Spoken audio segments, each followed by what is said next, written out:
Hello guys, welcome to my channel. आज हम geography की सीरीज़ स्टार्ट करने जा रहे हैं। इसमें हम एनसीईआरटी से शुरू करेंगे। क्लास 6 के एनसीईआरटी से हम शुरू कर रहे हैं एंड इसमें हमारा फर्स्ट चैप्टर रहेगा the earth in the solar system. इसमें सारी चीज़ें ना पढ़ के हम केवल इम्पॉर्टेंट चीज़ें जो रहेंगी वो सारी चीज़ें पढ़ेंगे, क्योंकि इसमें बहुत ज़्यादा एकदम बच्चों की तरह समझाया गया है एंड हमें सिर्फ इम्पॉर्टेंट चीज़ें समझनी है, मतलब बेसिक हमारा क्लियर होना चाहिए। तो बिना किसी देरी के शुरू करते हैं। सबसे पहले जो हमें इसमें पढ़ना है वो आपका रहेगा फुल मून के बारे में। फुल मून क्या होता है? वंस इन अ मंथ हमें दिखाई देता है, पूरे महीने में एक बार सिर्फ हमें पूरा चांद दिखाई देगा, जिसे हम फुल मून नाइट या पूर्णिमा भी कहते हैं। ये हमेशा 14 to 15 डेज़ बाद, एवरी फोर्टनाइट यानी कि एवरी 15 डेज़ ये ऑकर होता है। इसके बाद हमारा जो रहेगा वो रहेगा न्यू मून। न्यू मून की बात करें तो ये रहता है अमावस्या के दिन। न्यू मून इसे पता नहीं क्यों कहते हैं, क्योंकि इस दिन कोई भी चांद हमें दिखाई नहीं देता है। अमावस्या के दिन चांद नहीं दिखाई देता है। इसके बाद हमारे जो इम्पोर्टेंट पढ़ना है वो है सेलेस्टियल बॉडीज़। सेलेस्टियल बॉडीज़ जो भी सन, मून या जो भी ऑब्जेक्ट्स हमें रात में चमकते हुए दिखाई देते हैं आसमान में, वो सारे क्या होते हैं? सेलेस्टियल बॉडीज़ होते हैं। इसके बाद हमें पढ़ना है स्टार्स के बारे में। Some celestial bodies are very big and hot. कुछ जो सेलेस्टियल बॉडीज़ हैं वो बहुत बड़ी और गर्म होती हैं। वो गैसेस की बनी होती हैं, उनकी अपनी खुद की हीट और लाइट होती है जो वो बहुत ज़्यादा अमाउंट में एमिट करते हैं, मतलब बहुत ज़्यादा हीट और लाइट वो एमिट करते हैं। उन्हें हम क्या कहते हैं? स्टार्स। स्टार्स के बारे में हमें ये जानना है कि वो गैसेस के बने हैं, उनकी खुद की हीट और लाइट है और वो बहुत ज़्यादा अमाउंट में हीट और लाइट को एमिट करते हैं, जैसे कि सन एक स्टार है। ठीक है, इसके बाद आगे बढ़ते हैं। आगे इतना ज़रूरी कुछ है नहीं। काउंटलेस ट्विंकलिंग स्टार्स, हमें बहुत सारे स्टार्स दिखाई दे जाते हैं रात में, तो वो सब पढ़ना बहुत ज़रूरी नहीं है। अभी आगे हम पढ़ते हैं कॉन्स्टलेशंस के बारे में। हाँ, कॉन्स्टलेशंस क्या होता है?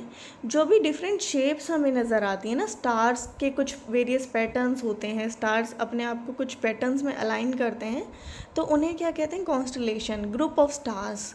ठीक है, जैसे कि इसमें हमें कुछ इंपॉर्टेंट दे रखे हैं। उर्सा मेजर और बिग बियर जैसा होता है। सप्तऋषि मंडल जो हमें हमेशा से पढ़ते आ रहे हैं, जिसको ऋषि सेजेस कहते हैं, या फिर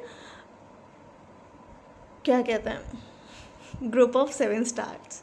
ठीक है, इसके बाद अगर हम आगे बढ़ें तो हमें पोल स्टार दिया गया है। पोल स्टार बहुत ज़्यादा इंपॉर्टेंट है। ये नॉर्थ स्टार कहा जाता है। यूजुअली जो डायरेक्शन देखने के लिए पहले लोग इस्तेमाल करते थे, डायरेक्शन का पता उन्हें पोल स्टार से पता चलता था। पोल स्टार जो हमारा है वो नॉर्थ डायरेक्शन में पाया जाता है। ठीक है, इसके बाद हम प्लैनेट्स की बात करें तो प्लैनेट्स भी सेलेस्टियल बॉडीज़ ही होते हैं, लेकिन उनकी खुद की हीट और लाइट नहीं होती। तो जिन सेलेस्टियल बॉडीज़ की खुद की हीट और लाइट नहीं है उन्हें क्या कहेंगे? उन्हें हम कहेंगे प्लैनेट्स। ठीक है, प्लैनेट्स जो है वो ग्रीक वर्ड प्लैनेटाई से आया है। प्लैनेटाई का मतलब होता है वॉन्डरर्स। और जो अर्थ है वो एक लाइव प्लैनेट है, मतलब अर्थ जिस पे हम रह रहे हैं वो भी एक प्लैनेट है, और इसमें भी जो हीट और लाइट आती है वो हमारी कहाँ से आती है? सन से। सन एक स्टार है। ठीक है, आगे बढ़ते हैं। आगे हम देखेंगे सोलर सिस्टम के बारे में। सोलर सिस्टम में हमारे सन है, 8 प्लैनेट हैं, कुछ सैटेलाइट्स हैं, सेलेस्टियल बॉडीज़ हैं, जैसे कि एस्टेरॉइड्स है, मीटेओराइट्स है, ये सारी चीज़ें। इंटरेस्टिंग फैक्ट में हमें दिया गया है कि जुपिटर, सैटर्न और यूरेनस, इन सब की क्या होती हैं? रिंग्स होती हैं। इनके चारों ओर क्या होती हैं? रिंग्स होती हैं। ठीक है, चलिए आगे बढ़ते हैं। ये हमें दे रखा है सोलर सिस्टम। सोलर सिस्टम का डायग्राम। सबसे पहले यहाँ सन है, फिर मरकरी है, वीनस है, अर्थ, मार्स, फिर बीच में एक एस्टेरॉइड की बेल्ट आती है। तो ये जो चारों प्लैनेट हैं, मरकरी, वीनस, अर्थ और मार्स, ये सारे इनर प्लैनेट्स कहलाते हैं। ठीक है, या कोर प्लैनेट्स हम इन्हें कहते हैं। उसके बाद जब एस्टेरॉइड बेल्ट आ जाती है, उसके बाद के जितने भी प्लैनेट्स हैं, जिसमें कि आपका जुपिटर है, यूरेनस, सैटर्न, नेपच्यून, ये सारे आउटर प्लैनेट्स या गैसियस प्लैनेट्स भी हम इन्हें कहते हैं। इन सब के बारे में थोड़ा सा आगे पढ़ेंगे हम डिटेल्स में, बाकी बहुत ज़्यादा ज़रूरी नहीं है। आप एक बार देख लें कि किस तरीके से ये अलाइंड है, मतलब सन के सबसे पास कौन है, उसके बाद कौन सा प्लैनेट आता है, उसके बाद कौन सा प्लैनेट आता है। जैसे अर्थ हमारा 3rd नंबर पे है, सबसे पहले मरकरी, फिर वीनस, फिर अर्थ, फिर मार्स, फिर हमारी एस्टेरॉयड बेल्ट आ जाती है, फिर जुपिटर, सैटर्न, यूरेनस और नेपच्यून। ठीक है, आगे बढ़ते हैं। नेक्स्ट जो हमारा है वो रहेगा सन के बारे में। सन जो है हमारा वो सेंटर ऑफ प्लैनेट में है। मैं इसको थोड़ा सा जूम कर देती हूँ, आई गेस अब ये विजिबल है। तो सन जो है वो सेंटर ऑफ सोलर सिस्टम है। ठीक है, सेंटर ऑफ सोलर सिस्टम क्योंकि बाकी सारे जो प्लैनेट्स हैं वो उसी के चारों ओर रिवॉल्व करते हैं। ठीक है, अभी हमें इसमें क्या पढ़ना है कि सन से हमें हीट प्रोवाइड होती है, जो हीट एंड लाइट जो भी अर्थ पे आ रही है या बाकी प्लैनेट्स पे आ रही है वो सन से ही आती है।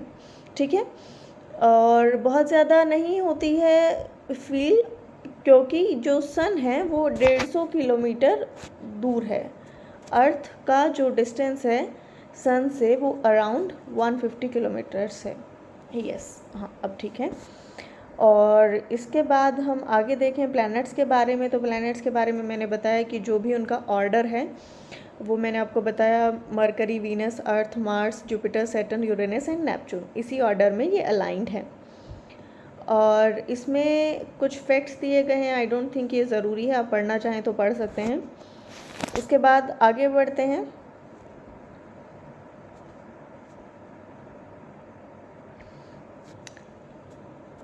हाँ, ये हमें जानना ज़रूरी है ऑर्बिट्स। जिस जगह पे, जिस पाथ पे जो हमारे प्लैनेट्स हैं वो मूव करते हैं, उनके कुछ फिक्स्ड पाथ हैं, उसे हम कहते हैं ऑर्बिट। जैसे मरकरी नियरेस्ट टू सन है, इसको सिर्फ 88 डेज लगते हैं to complete 1 round along its orbit. क्योंकि इसका ऑर्बिट भी छोटा है तो ये 88 डेज में 1 राउंड कंप्लीट कर लेता है। वीनस को हम अर्थ का ट्विन मानते हैं इसके साइज़ की वजह से। और अभी 2006 में प्लूटो भी एक प्लैनेट हुआ करता था जिसे अब हटा दिया गया है। प्लूटो को अब हम प्लैनेट कंसीडर नहीं करते हैं, इसे एक ड्वार्फ प्लैनेट मान लिया गया है। ठीक है, कमिंग टू नेक्स्ट अर्थ। अर्थ की जो शेप है उसे हम जियोइड कहते हैं और अर्थ 3rd नियरेस्ट प्लैनेट है सन के, और ये 5th लार्जेस्ट प्लैनेट भी है। ठीक है, geoid means earth like shape. अब आपने सुना होगा अर्थ की शेप राउंड है या ओवल शेप की, ऐसा नहीं है। जियोइड का मतलब होता है कि आपने ऑरेंज देखा है, ऑरेंज जैसी शेप होती है, मतलब इसके जो एजेस हैं ना वो थोड़े से ऐसे होते हैं दबे हुए, यहाँ से थोड़ा सा प्लेन है, यहाँ से थोड़ा सा प्लेन है, बाकी ये ऐसा है। तो इस शेप को हम कहते हैं जियोइड। ठीक है, आगे बढ़ते हैं। यहाँ पे कुछ चीज़ें दे रखी हैं, आई डोंट थिंक ये ज़रूरी है, पर थोड़ा सा मैं आपको बता देती हूँ। जियोलॉजी को हम स्टडी ऑफ अर्थ कहते हैं, जियोमेट्री को मेजरमेंट ऑफ अर्थ कहते हैं, और जियोइड जो भी अर्थ की शेप होती है उसे हम कहते हैं जियोइड। ऑफकोर्स यहाँ पे एक और ये दिया गया है, ऑर्डर को मेमोराइज़ करने के लिए एक ट्रिक दी गई है कि हम कैसे ऑर्डर को मेमोराइज़ कर सकते हैं। वो है my very efficient mother just saved us nuts, ये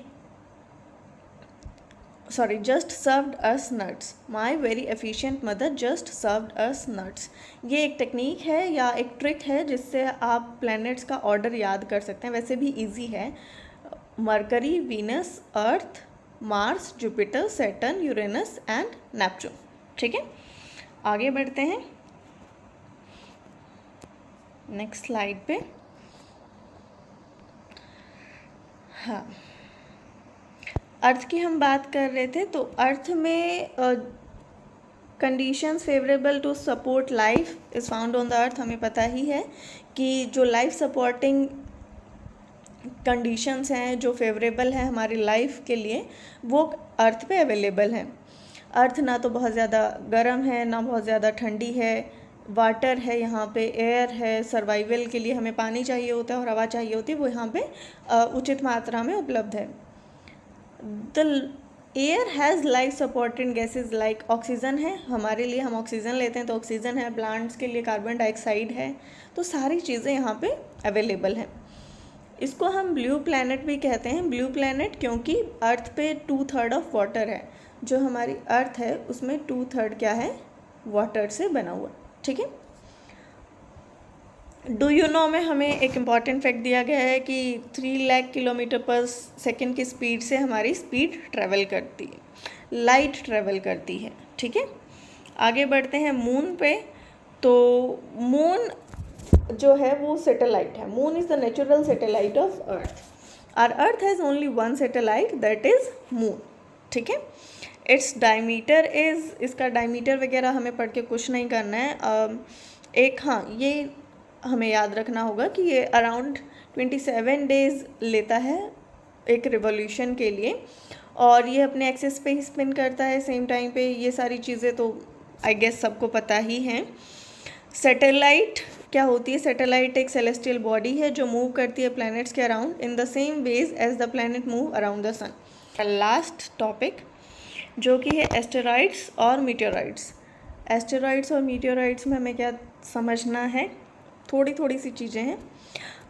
एस्टेरॉइड्स क्या होती है? एस्टेरॉइड्स जो प्लैनेट्स है या स्टार्स है या सैटेलाइट्स है, ये तीनों चीज़ें हमने देखी। इसके अलावा बहुत सारी बॉडीज़ हैं जो घूमती रहती हैं हमारे सोलर सिस्टम में, उन्हें हम कहते हैं एस्टेरॉइड्स।